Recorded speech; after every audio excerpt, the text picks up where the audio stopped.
The Tale of Tom Kitten by Beatrix Potter. Once upon a time there were 3 little kittens, and their names were Mittens, Tom Kitten, and Moppet.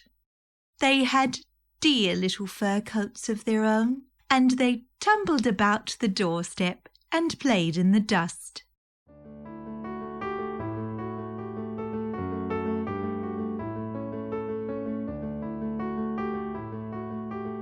But one day their mother, Mrs. Tabitha Twitchit, expected friends to tea, so she fetched the kittens indoors to wash and dress them before the fine company arrived.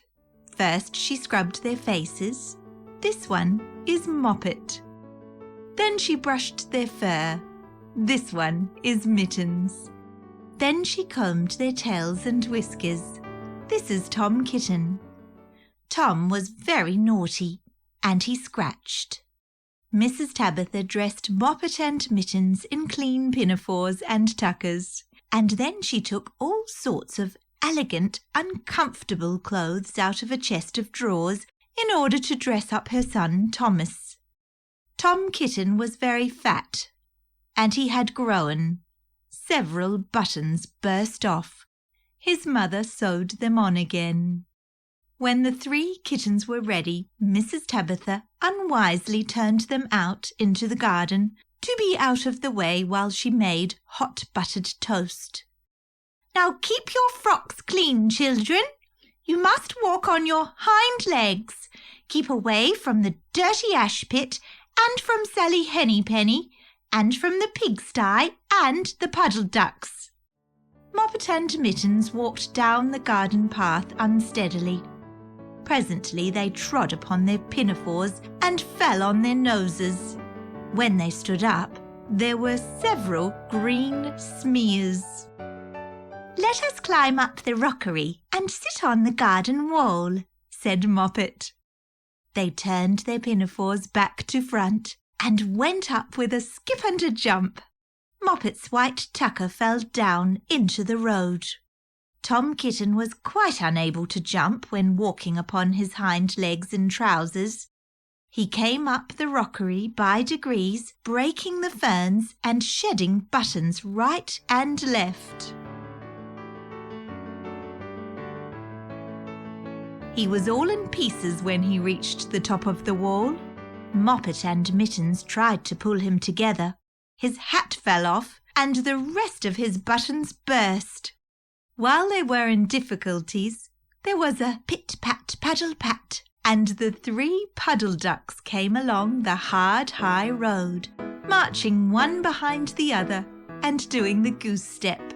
Pit-pat-paddle-pat, pit-pat-waddle-pat. They stopped and stood in a row and stared up at the kittens. They had very small eyes and looked surprised. Then the 2 duck-birds, Rebecca and Jemima Puddle Duck, picked up the hat and tucker and put them on. Mittens laughed so that she fell off the wall. Moppet and Tom descended after her. The pinafores and all the rest of Tom's clothes came off on the way down. "Come, Mr. Drake Puddle Duck," said Moppet.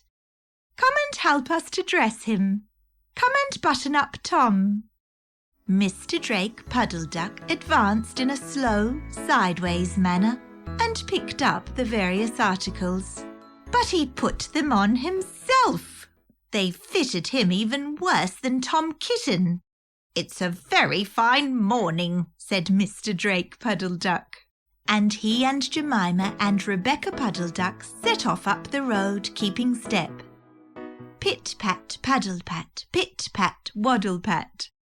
Then Tabitha Twitchit came down the garden and found her kittens on the wall with no clothes on. She pulled them off the wall, smacked them, and took them back to the house.